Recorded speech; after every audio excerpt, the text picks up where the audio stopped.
નમસ્કાર, હું પાયલ પટેલ.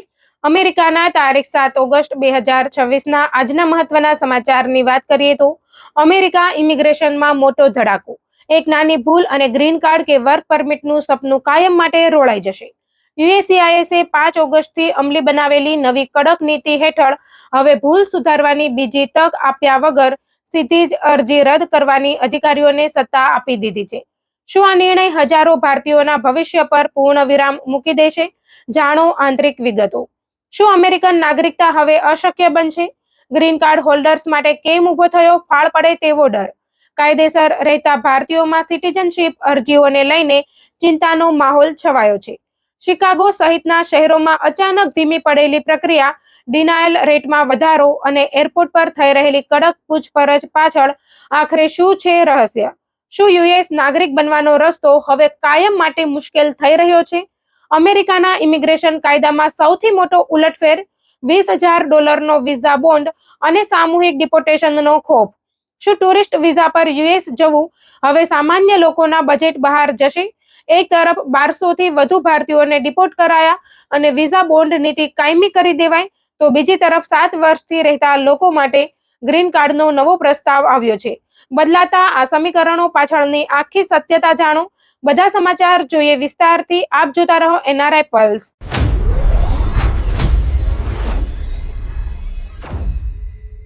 શું તમે અમેરિકામાં green card, work permit, status extension, citizenship અથવા કોઈ પણ પ્રકારની યુએસસીઆઈએસ અરજી કરવાની તૈયારીમાં છો? તો આજે જે માહિતી અમે તમને આપવા જઈ રહ્યા છીએ તે તમારા માટે હજારો ડોલર, મહિનાઓનો સમય અને કદાચ તમારા ઇમિગ્રેશનના ભવિષ્યને પણ બચાવી શકે છે. કારણ કે હવે એક એવી નીતિ અમલમાં આવી ગઈ છે જેના પછી માત્ર એક નાની ભૂલ પણ તમારી આખી અરજીને સીધી નામંજૂર કરાવી શકે છે. અને સૌથી મોટી વાત એ છે કે અગાઉની જેમ તમને ભૂલ સુધારવાની બીજી તક પણ મળે જ તેની કોઈ ગેરંટી નથી. એટલે જો તમે અમેરિકામાં રહેતા ભારતીય અથવા ગુજરાતી છો અથવા નજીકના ભવિષ્યમાં યુએસસીઆઈએસ પાસે કોઈ પણ પ્રકારની અરજી કરવાની યોજના બનાવી રહ્યા છો, તો આ સમગ્ર માહિતી અંત સુધી જરૂર સાંભળજો. કારણ કે એક નાની બેદરકારી તમારા સપનાને મોટો ઝટકો આપી શકે છે. મિત્રો, અમેરિકાની ઇમિગ્રેશન સિસ્ટમમાં ફરી એક વખત મોટો ફેરફાર કરવામાં આવ્યો છે. યુએસસીઆઈએસ દ્વારા જાહેર કરવામાં આવેલી નવી માર્ગદર્શિકા અનુસાર હવે અરજી કરતી વખતે જ દરેક જરૂરી દસ્તાવેજો અને પુરાવા સંપૂર્ણ રીતે આપવાના રહેશે. જો અરજી અધૂરી હશે અથવા જરૂરી પ્રાથમિક પુરાવા જોડવામાં નહીં આવ્યા હોય, તો અધિકારીઓ પાસે એવી સત્તા રહેશે કે તેઓ કોઈ પણ આરએફઈ એટલે કે રિક્વેસ્ટ ફોર એવિડન્સ અથવા એનઓઆઈડી એટલે કે નોટિસ ઓફ ઇન્ટેન્ટ ટુ ડેને મોકલ્યા વગર પણ અરજીને સીધી નામંજૂર કરી શકે. એટલે હવે પહેલા અરજી કરી દઈએ પછી દસ્તાવેજો મોકલી દઈશું, એવી માનસિકતા ખૂબ જ જોખમી સાબિત થઈ શકે છે. આ નવી નીતિની જાહેરાત 5 ઓગસ્ટ 2026ના રોજ વોશિંગ્ટન ડીસીમાંથી કરવામાં આવી હતી અને જાહેરાત સાથે જ તેને તાત્કાલિક અમલમાં મૂકવામાં આવી છે. એટલે કે 5 ઓગસ્ટ 2026ના રોજ અથવા ત્યાર પછી દાખલ થયેલી તેમજ આ નીતિના દાયરામાં આવતી પેન્ડિંગ અરજીઓ પર પણ આ માર્ગદર્શિકા લાગુ થઈ શકે છે. તેથી જો તમારી અરજી હાલમાં તૈયાર થઈ રહી છે અથવા તમે ટૂંક સમયમાં ફાઇલ કરવાની યોજના બનાવી રહ્યા છો, તો દરેક દસ્તાવેજ 2 વખત તપાસવો હવે પહેલા કરતા ઘણો વધુ મહત્વનો બની ગયો છે. હવે પ્રશ્ન એ થાય કે આખરે યુએસસીઆઈએસે આટલો કડક નિર્ણય કેમ લીધો? તેના પાછળનો મુખ્ય હેતુ એ જણાવવામાં આવ્યો છે કે બિનજરૂરી, અપૂર્ણ અથવા માત્ર પ્રક્રિયા લંબાવવા માટે કરવામાં આવતી અરજીઓ પર નિયંત્રણ લાવવું. ઘણા કિસ્સાઓમાં એવી અરજીઓ પણ આવતી હતી જેમાં શરૂઆતથી જ પૂરતા પુરાવા ન હોવા છતાં ફાઇલ કરવામાં આવતી અને પછી આરએફઈ દ્વારા વધારાના દસ્તાવેજો મોકલવામાં આવતા. તેના કારણે અધિકારીઓનો સમય વધુ ખર્ચાતો અને ખરેખર યોગ્ય તથા સંપૂર્ણ અરજીઓનું પ્રોસેસિંગ પણ ધીમું પડતું.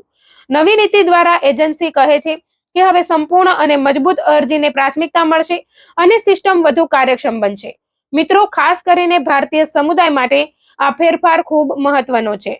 કારણ કે અમેરિકામાં હજારો ભારતીયો દર વર્ષે ગ્રીન કાર્ડ, H1B સંબંધિત status, work permit, student status, family petition અને સિટીઝનશીપ જેવી અનેક અરજીઓ કરે છે.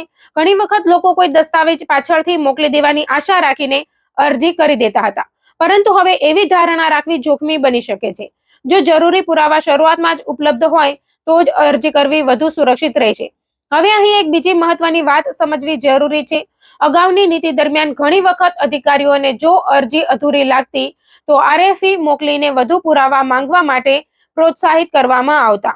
તેનો અર્થ એ હતો કે અરજદારને પોતાની ભૂલ સુધારવાની એક તક મળતી હતી. પરંતુ હવે અધિકારીઓને ફરીથી વધુ વિવેકાધીન સત્તા આપવામાં આવી છે.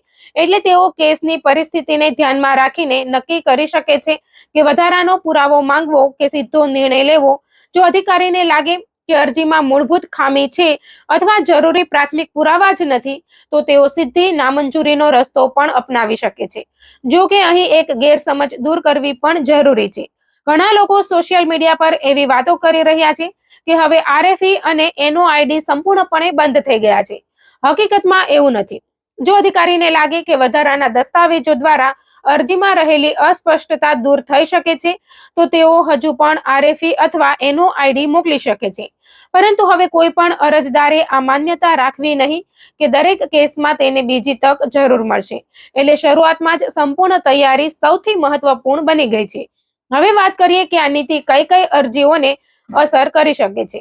જો તમે વર્ક પરમિટ એટલે કે એમ્પ્લોયમેન્ટ ઓથોરાઇઝેશન માટે અરજી કરી રહ્યા છો, ગ્રીન કાર્ડ માટે એડજસ્ટમેન્ટ ઓફ સ્ટેટસ કરી રહ્યા છો, પરિવાર આધારિત અથવા રોજગાર આધારિત ઇમિગ્રેશન પિટિશન દાખલ કરી રહ્યા છો, અમેરિકાની નાગરિકતા માટે નેચરલાઇઝેશન અરજી કરી રહ્યા છો, અસાયલમ સંબંધિત અરજી કરી રહ્યા છો, અથવા તમારા નોન ઇમિગ્રન્ટ સ્ટેટસમાં ફેરફાર કે એક્સટેન્શન માંગો છો, તો આ નવી માર્ગદર્શિકા તમારા માટે ખૂબ જ મહત્વપૂર્ણ બની શકે છે. એટલે હવે કોઈ પણ અરજી પહેલા તમામ જરૂરી ફોર્મ, સહાયક દસ્તાવેજો અને પુરાવા સંપૂર્ણ છે કે નહીં તેની ખાતરી કરવી જરૂરી છે. મિત્રો, ઘણા લોકો ઇન્ટરનેટ પરથી માહિતી મેળવીને પોતે જ અરજી કરવાનો પ્રયાસ કરે છે. કેટલાક લોકો જૂના ચેકલિસ્ટનો ઉપયોગ કરે છે અથવા મિત્રોએ જે દસ્તાવેજો આપ્યા હતા એ જ પૂરતા હશે એવું માની લે છે. પરંતુ ઇમિગ્રેશનના નિયમોમાં સમયાંતરે ફેરફાર થતા રહે છે. તેથી અરજી કરતા પહેલા તાજેતરની સૂચનાઓ, જરૂરી દસ્તાવેજોની યાદી અને ફોર્મની આવૃત્તિ ચકાસવી ખૂબ જરૂરી બની જાય છે. એક નાની ભૂલ, ખોટી સહી, અધૂરો પુરાવો અથવા જરૂરી દસ્તાવેજની ગેરહાજરી હવે પહેલા કરતા વધુ ગંભીર પરિણામ આપી શકે છે. ખાસ કરીને અમેરિકામાં રહેતા ગુજરાતી અને ભારતીય પરિવારો માટે આ સમાચાર એટલા માટે પણ મહત્વના છે કારણ કે ઘણા લોકો પોતાના જીવનની સૌથી મોટી આશા ગ્રીન કાર્ડ અથવા કાયમી સ્ટેટસ સાથે જોડીને બેઠા હોય છે. વર્ષોની રાહ, હજારો ડોલરની ફી અને અનેક કાનૂની પ્રક્રિયા પછી જો માત્ર અધૂરી અરજીના કારણે કેસ પર નકારાત્મક અસર થાય તો તે મોટું નુકસાન બની શકે છે. તેથી હવે ઉતાવળ કરતા તૈયારી પર વધુ ભાર આપવો જરૂરી છે. યાદ રાખો, આ નીતિનો અર્થ એ નથી કે દરેક અરજી સીધી નામંજૂર થઈ જશે. તેનો અર્થ માત્ર એટલો છે કે હવે સંપૂર્ણ અને યોગ્ય રીતે તૈયાર કરેલી અરજીનું મહત્વ ઘણું વધી ગયું છે અને અધૂરી અરજી માટે બીજી તક મળશે જ એવી અપેક્ષા રાખવી યોગ્ય નહીં ગણાય. એટલે કોઈ પણ અરજી કરતા પહેલા દરેક પુરાવા, દરેક દસ્તાવેજ અને દરેક વિગતોને ધ્યાનપૂર્વક ચકાસો. જો જરૂરી હોય તો અનુભવી ઇમિગ્રેશન પ્રોફેશનલ અથવા લાયસન્સ ધરાવતા કાનૂની નિષ્ણાતની સલાહ પણ લો, જેથી અરજી મજબૂત રીતે તૈયાર થઈ શકે. અંતમાં ફરી એક વખત યાદ રાખો કે અમેરિકાની ઇમિગ્રેશન પ્રક્રિયામાં થતા આવા ફેરફારો હજારો ભારતીય અને ગુજરાતી પરિવારોને સીધી અસર કરી શકે છે. જો તમે અથવા તમારા પરિવારનો કોઈ સભ્ય હાલમાં યુએસસીઆઈએસ સાથે સંબંધિત કોઈ પણ અરજી કરવાની તૈયારીમાં હોય તો આ માહિતી તેની સાથે જરૂર શેર કરો, જેથી કોઈ પણ વ્યક્તિ માત્ર અધૂરી અરજી અથવા જરૂરી પુરાવાના અભાવે મુશ્કેલીમાં ન પડે. આવનારા દિવસોમાં જો આ નીતિ અંગે વધુ સ્પષ્ટતા, નવા માર્ગદર્શક દસ્તાવેજો અથવા અન્ય મહત્વના ઇમિગ્રેશન અપડેટ્સ સામે આવશે તો અમે તે તમામ માહિતી પણ સૌથી સરળ ગુજરાતી ભાષામાં તમારા સુધી પહોંચાડતા રહીશું. અને સૌથી મહત્વની વાત, કોઈ પણ અફવા અથવા સોશિયલ મીડિયા પર ફરતા અધૂરા મેસેજને આધારે નિર્ણય લેતા નહીં. હંમેશા તમારી અરજીની વિગતો, જરૂરી દસ્તાવેજો અને સમય મર્યાદા સારી રીતે ચકાસો, કારણ કે આજની એક નાની સાવચેતી આવતીકાલે તમારા અમેરિકન ભવિષ્યને સુરક્ષિત રાખવામાં સૌથી મોટી ભૂમિકા ભજવી શકે છે.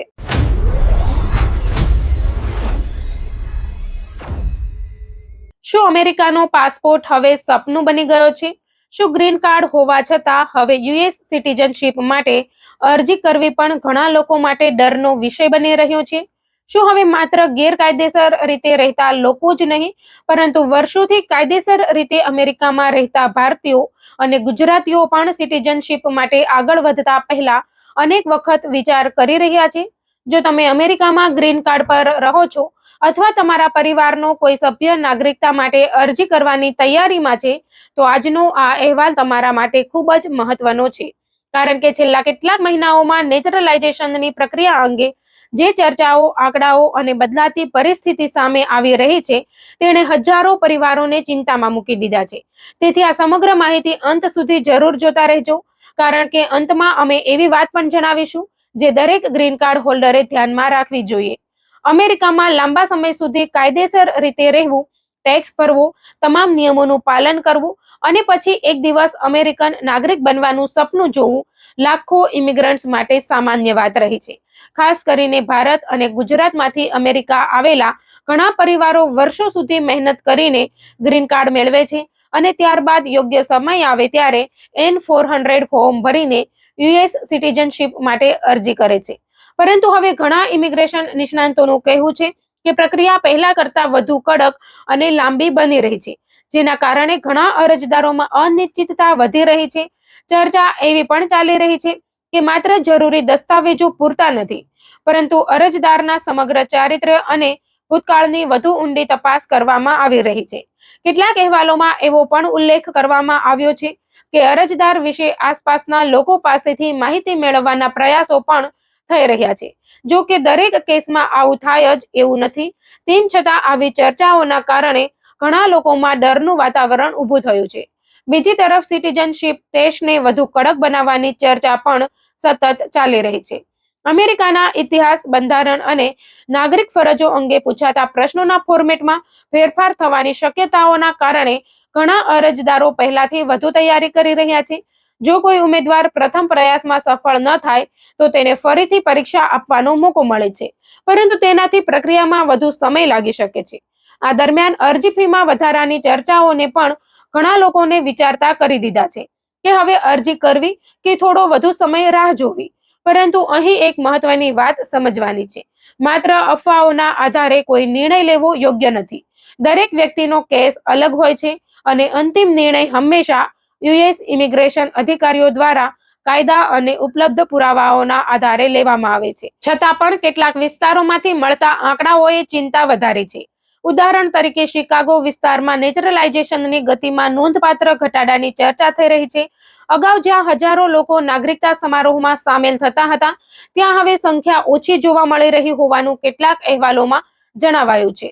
વર્ષ 2022 દરમિયાન શિકાગોમાં અંદાજે 33,000થી વધુ લોકો નાગરિક બન્યા હતા, જ્યારે 2026 દરમિયાન અત્યાર સુધીનો આંકડો તેના કરતા ઘણો ઓછો હોવાનું જણાવવામાં આવી રહ્યું છે.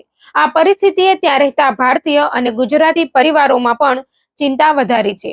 કેટલાક લોકો એવું પણ કહી રહ્યા છે કે પતિ અને પત્નીએ સાથે અરજી કરી હોવા છતાં એકનો કેસ આગળ વધે અને બીજાનો લાંબા સમય સુધી પેન્ડિંગ રહે તેવી પરિસ્થિતિ પણ જોવા મળી રહી છે.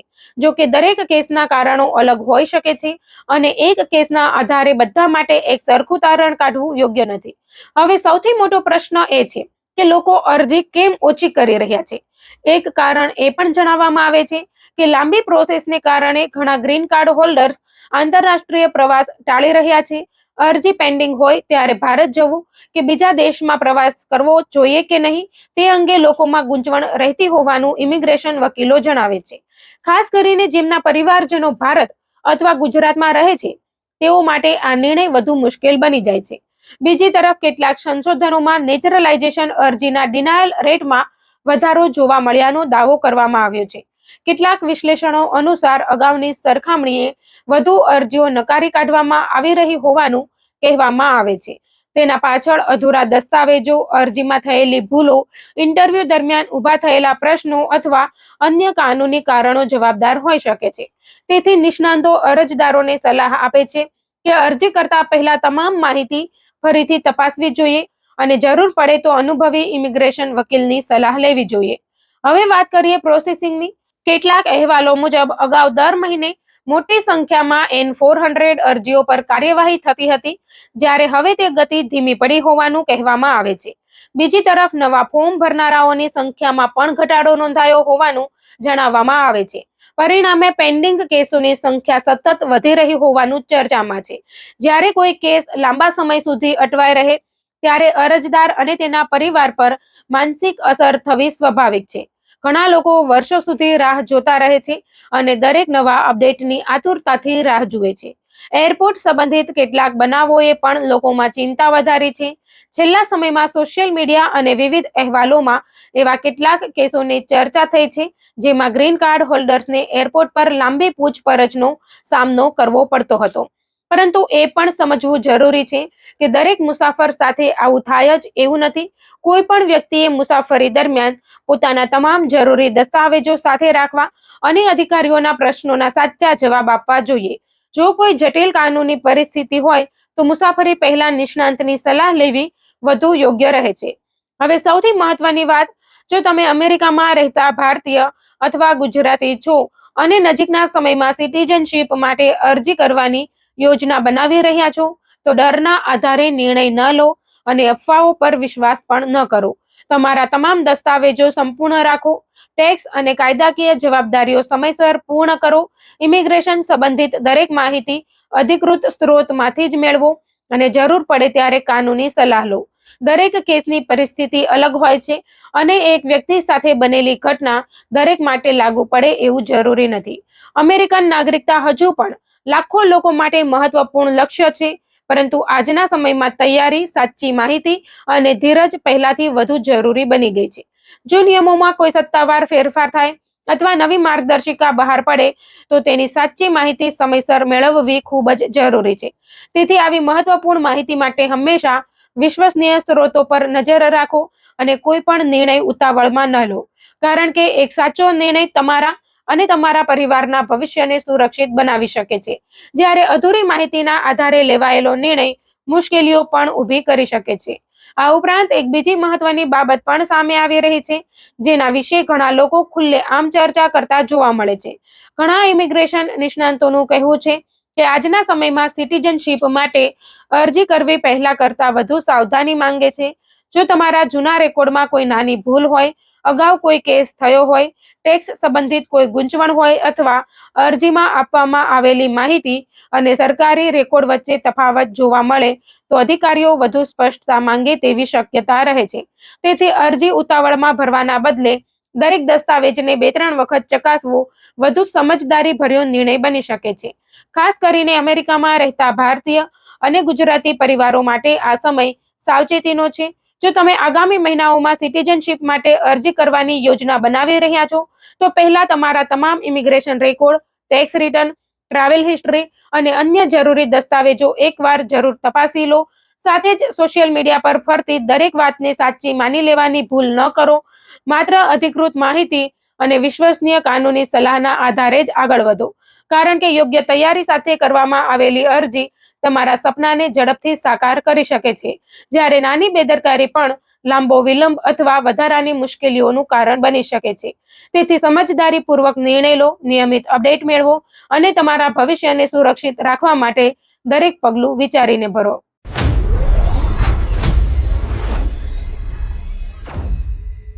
અમેરિકામાં રહેતા ભારતીયો અને ખાસ કરીને ગુજરાતી મિત્રો, જો તમે ટુરિસ્ટ વિઝા પર અમેરિકા જવાનું વિચારી રહ્યા છો, બિઝનેસ ટ્રીપ માટે તૈયારી કરી રહ્યા છો, H-1B પર વર્ષોથી ગ્રીન કાર્ડની રાહ જોઈ રહ્યા છો, અથવા તમારા પરિવારના કોઈ સભ્ય અમેરિકામાં રહેતા હોય, તો આજે જે સમાચાર સામે આવ્યા છે તે તમારા માટે ખૂબ જ મહત્વના છે, કારણ કે અમેરિકાની ઇમિગ્રેશન સિસ્ટમમાં એવા મોટા ફેરફારો થઈ રહ્યા છે જેની સીધી અસર લાખો લોકોના ભવિષ્ય પર પડી શકે છે. હવે માત્ર વિઝા મેળવવો જ પૂરતો નથી, પરંતુ કેટલીક પરિસ્થિતિમાં તમને $20,000 સુધીની રકમ જમા કરાવવી પડી શકે છે. બીજી તરફ હજારો ભારતીયોને સતત ડિપોર્ટ કરવામાં આવી રહ્યા છે. સાથે જ વર્ષોથી અમેરિકામાં રહેતા લોકો માટે ગ્રીન કાર્ડનો એક નવો રસ્તો ખુલવાની ચર્ચા ચાલી રહી છે. અને સોશિયલ મીડિયા પર વાયરલ થયેલી માત્ર 2 મહિનામાં ગ્રીન કાર્ડ મળ્યાની ઘટનાએ સમગ્ર ઇમિગ્રેશન સિસ્ટમને ફરી ચર્ચાના કેન્દ્રમાં લાવી દીધી છે. તો ચાલો જાણીએ આખી હકીકત વિગતે. સૌથી પહેલા વાત કરીએ સૌથી મોટા બદલાવની. અમેરિકાએ પોતાના વિઝા બોન્ડ પ્રોગ્રામને હવે પાયલટ પ્રોગ્રામમાંથી કાયમી નીતિમાં ફેરવી દીધો છે. અગાઉ આ યોજના માત્ર અજમાયશ તરીકે શરૂ કરવામાં આવી હતી, પરંતુ હવે અમેરિકાના સ્ટેટ ડિપાર્ટમેન્ટે તેને સત્તાવાર રીતે લાંબા ગાળાની નીતિ બનાવી દીધી છે.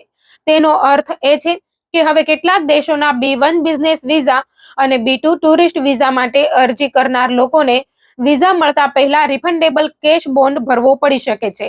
અહીં સૌથી મહત્વની વાત એ છે કે અગાઉ ઓછામાં ઓછા $5,000નો બોન્ડ હતો, પરંતુ હવે તે નિયમ બદલી દેવામાં આવ્યો છે. હવે દરેક વ્યક્તિના કેસ, તેની ટ્રાવેલ હિસ્ટ્રી, તેના ઓવરસ્ટેના જોખમ અને અન્ય પરિસ્થિતિઓને ધ્યાનમાં રાખીને 10,000, 15,000 અથવા જરૂર પડે તો $20,000 સુધીનો બોન્ડ નક્કી થઈ શકે છે. ઘણા લોકોના મનમાં પ્રશ્ન આવશે કે આ બોન્ડ શું છે? સરળ ભાષામાં સમજીએ તો આ એક પ્રકારની સિક્યોરિટી ડિપોઝિટ છે. જો તમે અમેરિકામાં વિઝાની તમામ શરતોનું પાલન કરો, સમયસર પાછા પોતાના દેશમાં પરત ફરો અને કોઈ નિયમનો ભંગ ન કરો, તો આ રકમ તમને પાછી મળી શકે છે. પરંતુ જો કોઈ વ્યક્તિ વિઝાની મુદત પૂરી થયા પછી પણ અમેરિકામાં ગેરકાયદેસર રીતે રોકાય, તો આ રકમ જપ્ત થઈ શકે છે. અમેરિકાનું કહેવું છે કે આ પગલાંથી વિઝા ઓવરસ્ટેના કેસોમાં ઘટાડો થયો છે, પરંતુ બીજી તરફ કાયદેસર પ્રવાસીઓ, નાના વેપારીઓ અને સામાન્ય પરિવાર માટે આટલી મોટી રકમ એક સાથે જમા કરાવવી ખૂબ જ મુશ્કેલ બની શકે છે. એટલે જો તમે અથવા તમારા પરિવારના કોઈ સભ્ય ભવિષ્યમાં અમેરિકા ટુરિસ્ટ અથવા બિઝનેસ વિઝા પર જવાનું વિચારી રહ્યા હો, તો આ નિયમ વિશે પહેલેથી જ સંપૂર્ણ માહિતી રાખવી ખૂબ જરૂરી બની ગઈ છે. પરંતુ મિત્રો, વાત અહીં પૂરી નથી થતી, કારણ કે હવે અમેરિકામાં કાયદેસર રીતે રહેતા લોકો સામે કાર્યવાહી પણ વધુ ઝડપથી થઈ રહી છે. ભારતના વિદેશ મંત્રાલયના જણાવ્યા અનુસાર 2025થી અત્યાર સુધીમાં 4800 થી વધુ ભારતીય નાગરિકોને અમેરિકામાંથી ડિપોર્ટ કરવામાં આવ્યા છે.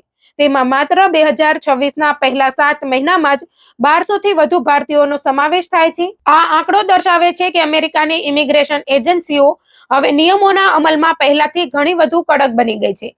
ખાસ વાત એ પણ છે કે ભારત સરકાર દરેક ડિપોર્ટેશન પહેલા સંબંધિત વ્યક્તિ ખરેખર ભારતીય નાગરિક છે કે નહીં તેની સંપૂર્ણ ચકાસણી કર્યા પછી જ તેમને સ્વીકારે છે. એટલે હવે ખોટા દસ્તાવેજો, ગેરકાયદેસર રોકાણ અથવા વિઝાના નિયમોના ઉલ્લંઘન માટે જોખમ પહેલાથી ઘણું વધી ગયું છે. જો કોઈ વ્યક્તિ વિઝાની મુદત પૂરી થયા પછી પણ અમેરિકામાં રહે છે અથવા ઇમિગ્રેશન નિયમોનું પાલન કરતો નથી, તો હવે તેના માટે મુશ્કેલીઓ વધી શકે છે. તેથી અમેરિકામાં રહેતા દરેક ભારતીય અને ગુજરાતી માટે સૌથી મોટો સંદેશ એક જ છે કે પોતાના તમામ દસ્તાવેજો અપડેટ રાખો, વિઝાની શરતોનું સંપૂર્ણ પાલન કરો અને કોઈ પણ ગેરસમજમાં આવીને ખોટો રસ્તો ન અપનાવો. હવે વાત કરીએ એવા સમાચારની જે લાખો લોકો માટે આશાનું કિરણ બની શકે છે. અમેરિકાની કોંગ્રેસમાં ડેમોક્રેટિક સાંસદોએ એક નવું વિધેયક ફરી રજૂ કર્યું છે, જેનું મુખ્ય લક્ષ્ય વર્ષોથી અમેરિકામાં રહેતા લોકો માટે ગ્રીન કાર્ડનો માર્ગ સરળ બનાવવાનો છે. જો આ પ્રસ્તાવ મુજબ જો કોઈ ઇમિગ્રન્ટ સતત 7 વર્ષથી અમેરિકામાં રહેતો હોય, તો તેને કાયદેસર પરમેનન્ટ રેસિડેન્સી મેળવવાની તક મળી શકે છે. જો કે અહીં ખૂબ જ મહત્વની વાત એ છે કે આ હાલમાં માત્ર પ્રસ્તાવિત બિલ છે, કાયદો બન્યો નથી. એટલે હમણાંથી કોઈએ ગ્રીન કાર્ડ મળવાની ખાતરી માની લેવી જોઈએ નહીં. પરંતુ જો ભવિષ્યમાં આ બિલ કોંગ્રેસના બંને ગૃહોમાં પસાર થાય અને અંતિમ મંજૂરી મેળવે, તો તેનો સૌથી મોટો લાભ ડ્રીમર્સ, આવશ્યક કર્મચારીઓ અને ખાસ કરીને વર્ષોથી એમ્પ્લોયમેન્ટ બેસ્ડ ગ્રીન કાર્ડ માટે રાહ જોઈ રહેલા H-1B વિઝા ધારકોને મળી શકે છે. અમેરિકામાં ઘણા ભારતીય પરિવારો એવા છે જેઓ વર્ષોથી ગ્રીન કાર્ડની રાહ જોઈ રહ્યા છે. બાળકો મોટા થઈ રહ્યા છે, પરિવારની યોજનાઓ અટકી ગઈ છે અને ભવિષ્ય અનિશ્ચિત છે. આવા લોકો માટે આ બિલ એક આશાનું કિરણ બની શકે છે. પરંતુ અંતિમ નિર્ણય હજુ આવવાનો બાકી છે. તેથી કોઈ પણ અફવા અથવા સોશિયલ મીડિયા પોસ્ટના આધારે નિર્ણય લેવાના બદલે સત્તાવાર માહિતીની રાહ જોવી વધુ યોગ્ય રહેશે. અને હવે વાત કરીએ એવા વિષયની જેના કારણે સોશિયલ મીડિયા પર ભારે ચર્ચા શરૂ થઈ ગઈ છે. એક ભારતીય કન્ટેન્ટ ક્રિએટરે દાવો કર્યો કે તેણે અમેરિકાના એક મિલિટરી વેટરન સાથે લગ્ન કર્યા અને માત્ર 2 મહિનામાં જ તેને મેરેજ બેઝડ ગ્રીન કાર્ડ મળી ગયું. આ દાવો સામે આવ્યા પછી સોશિયલ મીડિયા પર લોકો વચ્ચે ભારે ચર્ચા શરૂ થઈ ગઈ. કેટલાક લોકોએ કહ્યું કે દરેક કેસ અલગ હોય છે અને પ્રક્રિયાની ઝડપ ઘણા પરિબળો પર આધાર રાખે છે. જ્યારે અન્ય લોકોએ પ્રશ્ન ઉઠાવ્યો કે શું ગ્રીન કાર્ડ મેળવવાનો આટલો સરળ રસ્તો હોઈ શકે? આ સમગ્ર ઘટનાએ ફરી એકવાર બતાવી દીધું કે આજે અમેરિકામાં ઇમિગ્રેશન સંબંધિત દરેક મુદ્દો કેટલો સંવેદનશીલ બની ગયો છે. અહીં યાદ રાખવાની સૌથી મહત્વની વાત એ છે કે દરેક લગ્ન આધારિત ગ્રીન કાર્ડ કેસની પોતાની અલગ તપાસ પ્રક્રિયા હોય છે. દરેક અરજીનું મૂલ્યાંકન તેના દસ્તાવેજો, સંબંધની વાસ્તવિકતા, ઇન્ટરવ્યૂ અને અન્ય કાનૂની પ્રક્રિયાના આધારે કરવામાં આવે છે. તેથી કોઈ એક વ્યક્તિનો અનુભવ દરેક અરજદાર માટે સમાન હશે એવું માનવું યોગ્ય નથી. મિત્રો, આ બધા સમાચારને એક સાથે જોઈએ તો એક વાત સ્પષ્ટ થાય છે કે અમેરિકાની ઇમિગ્રેશન સિસ્ટમ ઝડપથી બદલાઈ રહી છે. એક તરફ સરકાર વિઝા ઓવરસ્ટે રોકવા માટે $20,000 સુધીના બોન્ડ જેવી કડક વ્યવસ્થા લાવી રહી છે. બીજી તરફ ગેરકાયદેસર રીતે રહેતા લોકો સામે કાર્યવાહી વધુ તીવ્ર બની રહી છે. તો બીજી તરફ વર્ષોથી કાયદેસર રીતે અમેરિકામાં રહેતા અને યોગદાન આપતા લોકો માટે ગ્રીન કાર્ડનો એક નવો રસ્તો શોધવાની ચર્ચા પણ ચાલી રહી છે. એટલે આજે દરેક ભારતીય અને ગુજરાતી પરિવાર માટે સૌથી મોટી જરૂરિયાત માત્ર એક જ છે, અને તે છે સાચી માહિતી. સોશિયલ મીડિયા પર વાયરલ થતા દરેક દાવા પર વિશ્વાસ કરતા પહેલા સત્તાવાર માહિતી તપાસો, ઇમિગ્રેશનના નિયમોનું પાલન કરો અને કોઈ પણ મોટો નિર્ણય લેતા પહેલા યોગ્ય કાનૂની સલાહ લો. જો તમે અમેરિકામાં રહેતા હોવ, તમારા બાળકોનું ભવિષ્ય અહીં જોડાયેલું હોય અથવા તમારા પરિવારના સભ્યો ભવિષ્યમાં અમેરિકા આવવાની યોજના બનાવી રહ્યા હોય, તો આજના આ તમામ અપડેટ્સને ગંભીરતાથી સમજવાની જરૂર છે. કારણ કે એક નાનો નિયમ પણ ક્યારેક તમારા ભવિષ્યને મોટી અસર પહોંચાડી શકે છે. તેથી સાવચેત રહો, કાયદાનું પાલન કરો અને બદલાતા ઇમિગ્રેશન નિયમોની સાચી અને વિશ્વસનીય માહિતી સાથે હંમેશા અપડેટ રહો. કારણ કે સમયસર મળેલી સાચી માહિતી જ ક્યારેક સૌથી મોટું સુરક્ષા કવચ સાબિત થાય છે.